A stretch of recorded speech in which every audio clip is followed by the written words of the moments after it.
Johnson's Wax Program with Fibber McGee and Molly.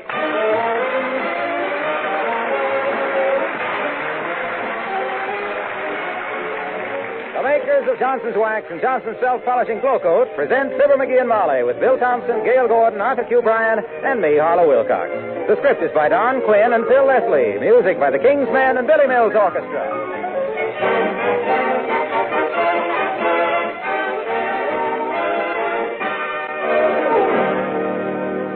You've probably used Johnson's Glow Coat, so you know what a glossy surface it can give your kitchen linoleum. That's why I think that now you're going to like this remarkable self-polishing floor wax even more, because there's a new glow in Glow Coat, a glow that makes your linoleum brighter, far brighter than before. And you get that new glow without doing any polishing or rubbing yourself. Glow Coat shines itself. As it dries, it produces its own brilliant luster. As it dries, it does something else. Johnson's Glow Coat forms a protective coat over your linoleum that resists dirt and spill things. When your linoleum does get a little spotted, it's easy to zip away dirt with a few strokes of a damp cloth. Yes, Glow Coat protects your linoleum, saves you work, as it always has. But in addition, Glow Coat has a new glow that makes your linoleum more lustrous, far brighter than before. So for brighter floors and prettier kitchens, use Johnson's Self-Polishing Floor Wax with the new glow, Glow Coat. Glocoat.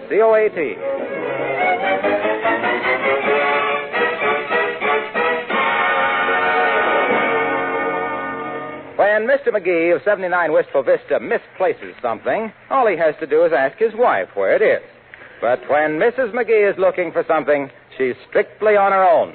Like right now, as we join Fibber McGee and Molly.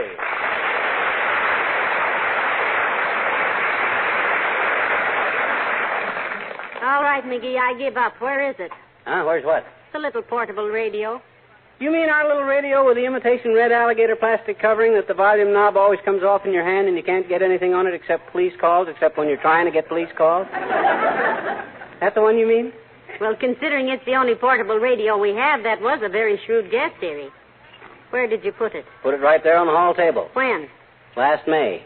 I think. Yeah, that's when it was, all right, last May.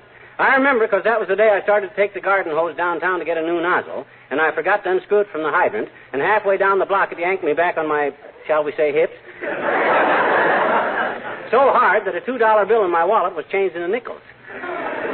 Then it's when I remembered I'd left the portable radio on the hall table. Oh, sweetheart, sometimes you're harder to nail down than a tar paper roof in a high wind. Where's the radio now? Down at the repair shop. Freddie's radio and video studio. The battery was dead. And it's been there since last May? Love boat, it ain't only been there since last May, but if that high binder that runs that joint don't quit picking pockets and go straight, it's going to stay there till Fred Allen sings I Can't Give You Anything But Love, Baby, on Stop the Music. Well, I've always considered Freddie's radio and video studio very accommodating. Yeah? Yes. Why, I went in there once simply to buy a little package of phonograph needles, and the man was so pleasant I bought 6 reeds for an E-flat clarinet and 2 Bobby Breen albums. Well. What happened with you at the radio shop? Nothing, except I won't be made a victim out of, that's all. I told that pirate to put in a new battery, and he did, and I says, how much? And he says, $4. And I says, I've never paid more than $3, and he says, things are tough all over, and I says, how would you like a poke in the nostrils? And one word led to another, and I told him to keep the radio till he started running his business honest. Why didn't you simply have him put the old battery back in it and bring it home? I was on my way down to the Elks Club, and I didn't want to lug the radio all the way. I was chairman of the PTA committee, and I was late for our meeting. The PTA committee of the Elks? Yeah. Parent Teachers Association? No, pool table activities. I'm always chairman of that committee, because I'm the only guy in the lodge that can put a billiard ball in his mouth and say, how much wood would a woodchuck chuck if a woodchuck would? That should qualify you for almost anything, including an intelligence test. But look, sweetheart. I miss that little portable radio. For all I know, Woman in White has turned gray. And just plain Bill has had his face lifted. If the man has had our portable radio since last May, maybe he's learned his lesson. Shall we go talk to him? Oh, why not? I'd hate anybody to think I was stubborn or opinionated. I'm simply the type guy that he won't sit still for being made a chump out of. That's simply the type guy I am. Get your hat and let's go. Fine, I'll put my face on and we'll... Oh, dear. Come in. Well, I'll be an anthropoid's uncle. You know what that is. It's Latrivia. Hi, Latriv. Good day, Your Honor. Good day, Molly. Hello, McGee. I was just going by. I thought I'd stop and pass the time of day. I have 147.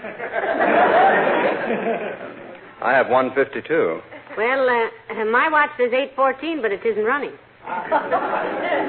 Well, now that we've passed the time of day, Latriv, how's everything else? Everything on an even keel at the City Hall? Oh, yes. Things are running very smoothly, thank you. Everyone has his... Everyone has his what, Mr. Mayor? I was about to say that everyone at the City Hall has his shoulder to the wheel, but I caught myself in time. I can imagine what you two would do with that. Spoil sport. Hey, will it make any difference to you politically, Latriv, if the presidency goes Republican? Did you ever take a long ride on a bus? Yes, we did. Did they change drivers? Oh, several times. Did it make any difference in the ride? I don't know. I slept all the way. Well, there you are. Besides, my city organization is honest and well managed. Well, you certainly have that reputation, Mr. Mayor. Since McGee found out he couldn't get a ticket fixed, he's hardly had the car out of the garage. Oh, my gosh, you'd think they'd be a little more lenient with war veterans. I'm a vet, you know, Latriv. GI, World War I. The big war. Yes, I know. My brother served in your outfit. Maybe you remember him. Waldo Latrivia? Haven't I heard you speak of Waldo Latrivia, McGee? Waldo, I can't seem to recall him now. What's he doing now, Latriv? Well, he's one of the first National Guard. Oh, the National Guard, a fine body of men. From Concord Bridge to the Battle of Manila. He must be proud to serve with them. Yes, but Waldo is... They tell me they're going to double the membership, too, Latriv. They got about 320,000, and they want about 684,000. Yes, but Waldo is... I think the National Guard is a wonderful thing for a young man, Mr. Mayor. They train at home, earn extra money, build character, and become leaders of their community. Yes, but Waldo is... How's he like it, Latriv? Is he happy with his setup? Yes, but Waldo is... Well, Waldo is what, Latriv? You said he's a National Guard. Yes, Waldo is. A guard at the First National.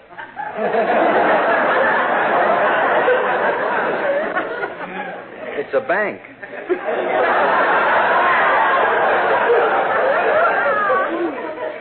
Is that clear? You remember him now, McGee, the guard at the First National? Oh, yeah, but his face is always just a blur to me. Why is my brother's face just a blur? Well, I always get there just after they close, and he always stands there behind the door and shakes his head at me. Someday I'm going to get there on time and see what he looks like. I think he'd love it, McGee, if you could make it on a Thursday. Why, Mr. Mayor? That's his day off.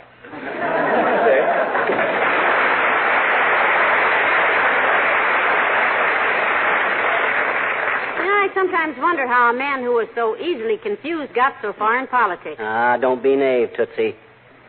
Politicians only seem confused. Oh, yes? How far would they get if they come right out and said what they thought? What do you mean? Imagine a candidate on the back platform of a train at 6 a.m., half awake with his pants on over his pajamas, saying, "Look, you frog-faced inhabitants of this dirty little whistle stop. They tell me I need your votes. But if I had a better radio personality, you wouldn't catch me riding this cinder bucket through your sloppy community." No, sir. For all the Indian headdresses west of Pocatello, they wouldn't find me. No, they ain't confused, Tootsie. We're confused. Come on, let's go.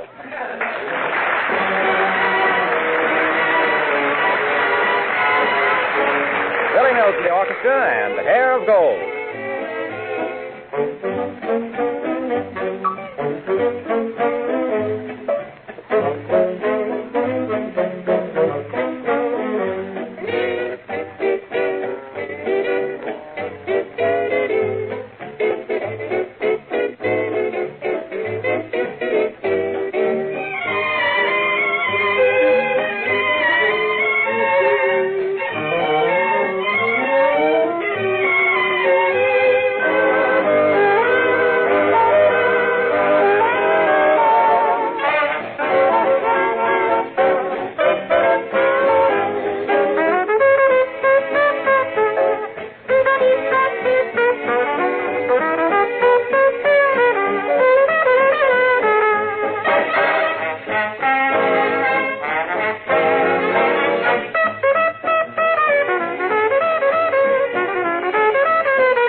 You know, I'm awfully anxious to get our little portable radio back, McGee. Yeah, it'll be nice. Yeah. With cold weather coming, it'll be nice to have Gabriel heater turned on again. Well, if this radio guy persists in asking $4 for a $3 battery, we still won't get it back. And stay in that radio shop till it rocks. His prices are so high, Wimp, old man. Oh, hello there, Mr. Wimple. Hello, folks. We'd walk along with you, Wimp, but we're only going to Freddie's radio and video studio. Where are you bound? Around the waist a little. Huh? These shorts shrunk and they bind something terrible. Oh, you mean where am I going? Yes. Oh, well, I thought while Sweetie Face was out on... Who, Wimp? Sweetie Face. That's my B-O-W. Oh, yes. I thought while Sweetie Face was out on her motorcycle, I'd tippy-toe downtown and shop for her Christmas present. Oh, your wife rides a motorcycle, Mr. Wimple? Yes. She bought it from a second-hand motorcycle dealer 2 weeks ago. Indian? No, a smiling Irishman. I used to drive the motorcycle while Sweetie Face rode behind with her arms around me, but we had to change places because we had so many accidents. Are you reckless? No. I'm ticklish. What are you getting your wife for Christmas, Wimp? Decided yet? Oh, yes, I've seen it in a shop window. A beautiful little shake-tail cocker. A what, Mr. Wimple? A shake-tail cocker. You mean a cocktail shaker? No, this is a little spaniel puppy that keeps wagging his tail, a shake-tail cocker. I'm going down and get him right now. So long, folks.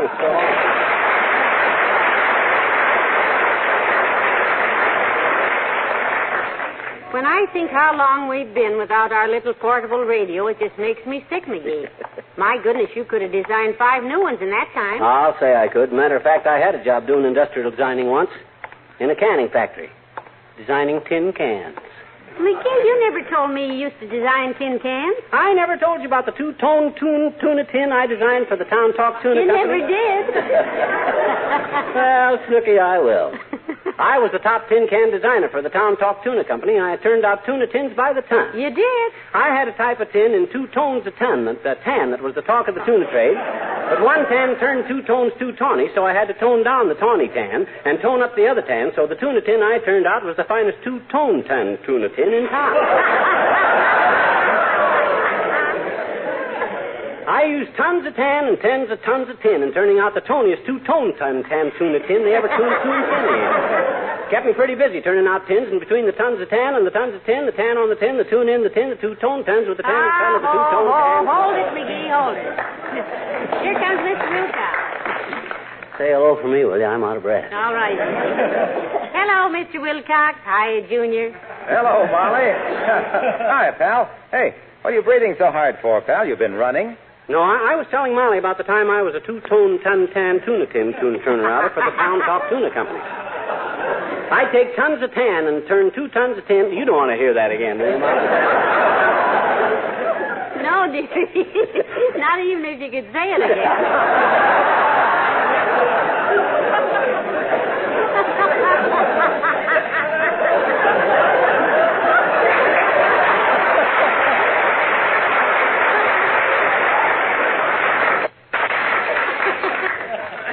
Oh, dear. We're on our way over to Freddie's radio and video studio, Mr. Wilcox. Oh, I know, Freddie. My cousin installed his plate glass windows when he built the place. Which cousin is that, Junior? That's the fat one, Big Bay Window Wilcox.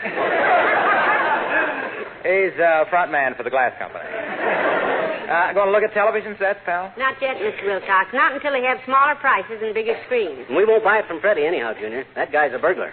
You know what he tried to do to me? Charged me $4 for a 3-buck B battery. Freddie? Mm-hmm. Well, I've always found Freddie very pleasant to do business with. Fine salesman, too. You know, I went in there last week just to talk about Glow Coat, and he sold me 6 reeds for an E-flat clarinet and 2 Bobby Green albums.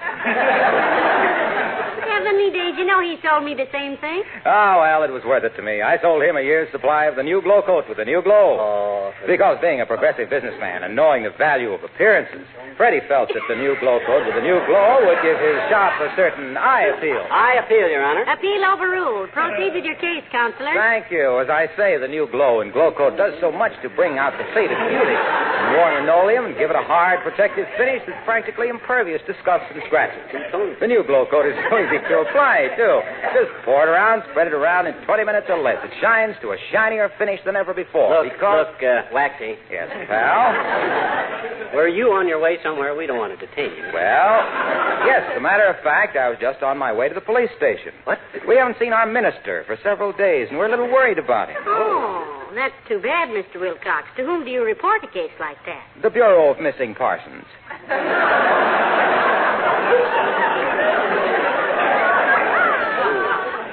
That's pretty corny, but it gets me out. So long, kid.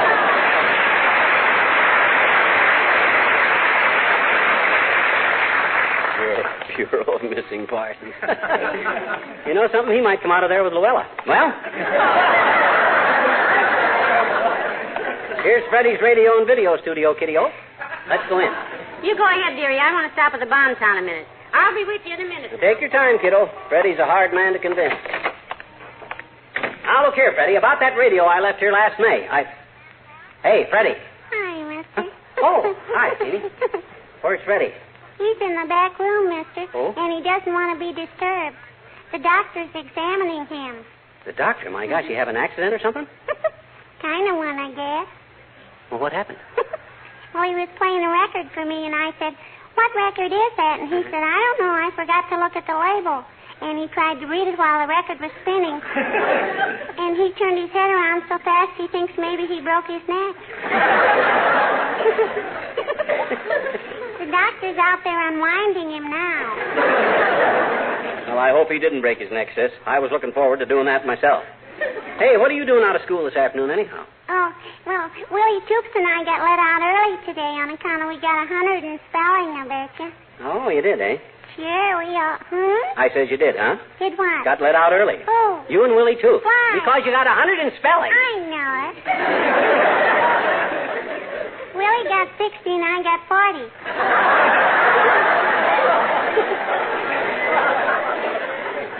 That's 100. No, says 50 and 50 is a... Well, you can do it with 1640, I guess. Yes. Hey, what you doing down here, mister? What you doing? I left a radio down here for a new B battery. You know what a B battery is, sis? No. No? No, I didn't even know they used batteries. Huh? I just thought they just flew around. Well, you're on the right track, sis, because in this shop, a B battery is something you get stung with. You know what Freddie wanted to charge me for a battery? $4, and everybody knows they're not worth... Oh, you got to go, sis? Yes. I got to go home and get my goldfish down out of a tree. Your goldfish? How'd your goldfish get up in a tree? I can't eat them and jumped out the window. So long, mister.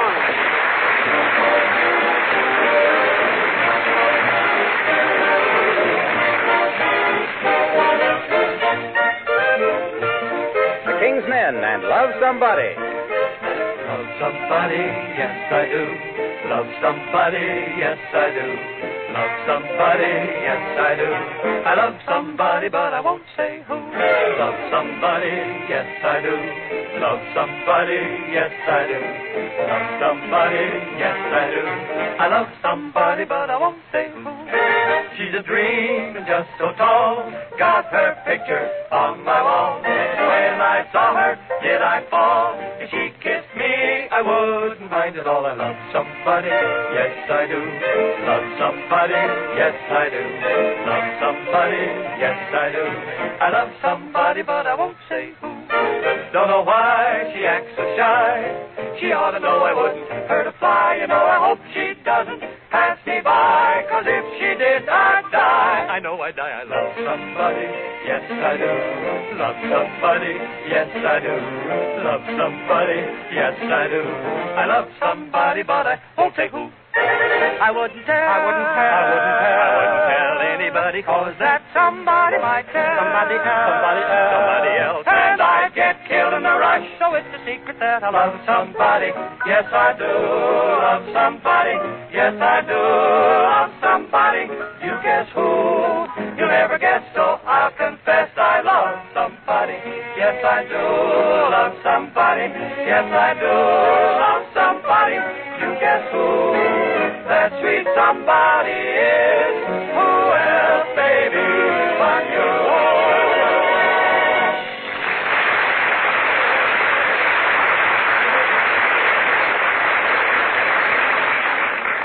Well, I hurried as fast as I could, dearie. Did you get the radio? No, I haven't seen Freddie yet. He hurt his neck, and he's in the back room with the doctor. Just like him to waste my time like this. Well, now, that's not a very sympathetic attitude if he's hurt. Well, my gosh, if I didn't have to stand around here like this, I could be at home working on my... You'll be okay, Freddie. It's only a bad sprain.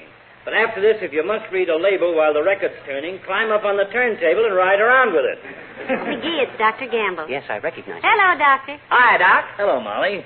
Hello, Lard Bucket. If you're down here looking for a job with Freddie as a loudspeaker, you can go home.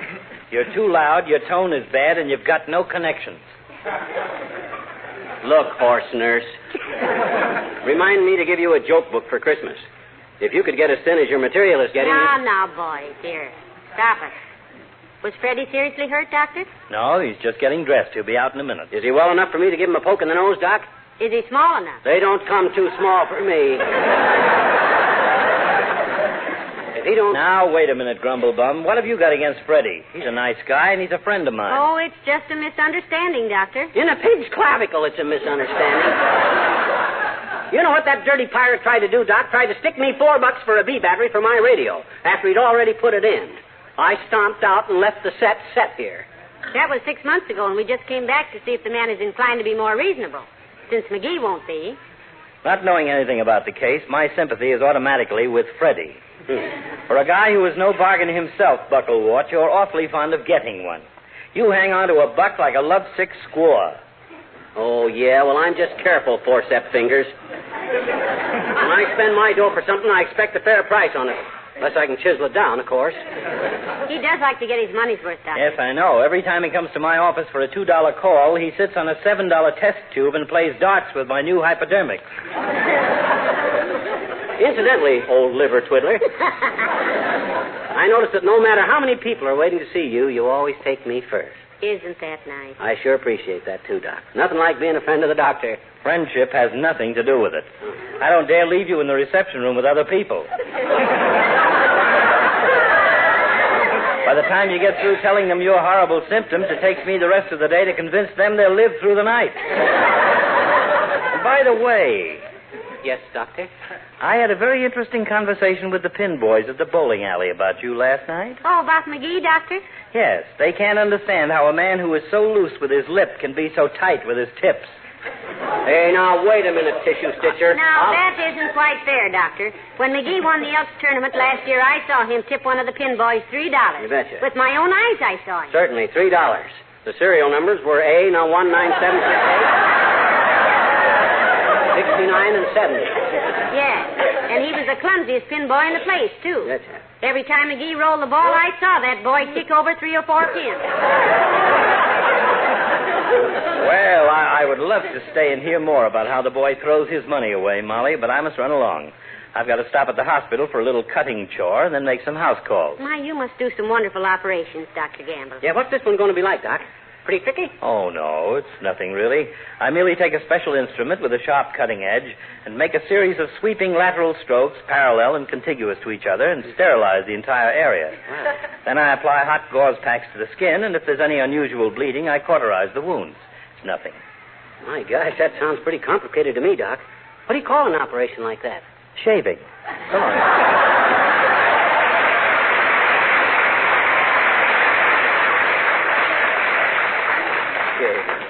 I wish he'd let me shave him sometime. I'd take his whiskers off so deep. Oh, there you are, Freddie. I want to talk to you, Freddie. Hello, McGee. Hello, Miss McGee. Look, Freddie, remember that portable radio that you put the B battery in last May and tried to stab me $4 when a fair price was $3? Yes, I remember that. I left the new battery in it and put it in the back room till you decided to pay up. Yeah. But I need the space, so if you still want it, you can have it for the $3. Well, now, what could be more fair than that, dearie? What'd I tell you, Molly? Stand up for your principles and you'll win in the end. If you know you're right, keep fighting. Hand it here, Freddie. Here you are. Ah. The B battery's still in it. Okay, and here's your $3. Thanks. Turn it on, McGee. I want to hear how it sounds. I've really missed that little portable radio. Okay. If I'd have had this thing during the World Series, I'd have... Hey, Freddie, nothing happens.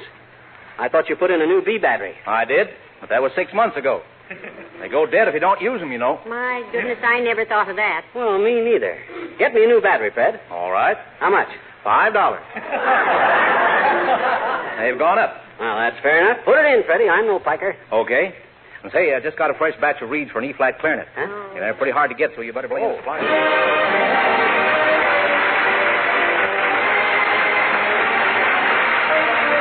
Fibber and Molly will be back in just a minute. Say, when this program is over, take a quick look at your kitchen linoleum. See if it has the new glow, the new brighter glow you now get with Johnson's Glow Coat. For there is a new glow in Johnson's self-polishing wax glow coat.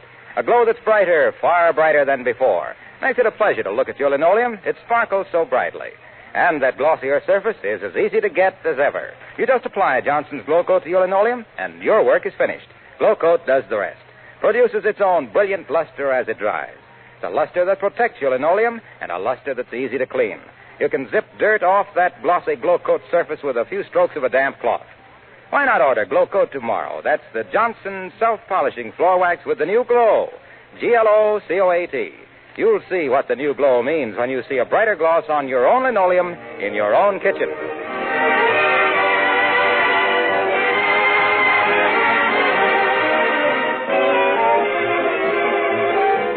You know, that Freddie's a swell guy when you get to know him, Molly. Yes, he's very nice. Quite a salesman, too. Yeah, sure, but I'm no sucker for a sales talk. Don't catch him selling me a bunch of stuff I can't use, like he does some people. Good for you, dearie. Yes, sir. You seen my old mandolin, Molly? These clarinet reeds will make swell mandolin picks. I've been needing a mandolin pick for a long time. Good night. Good night, all.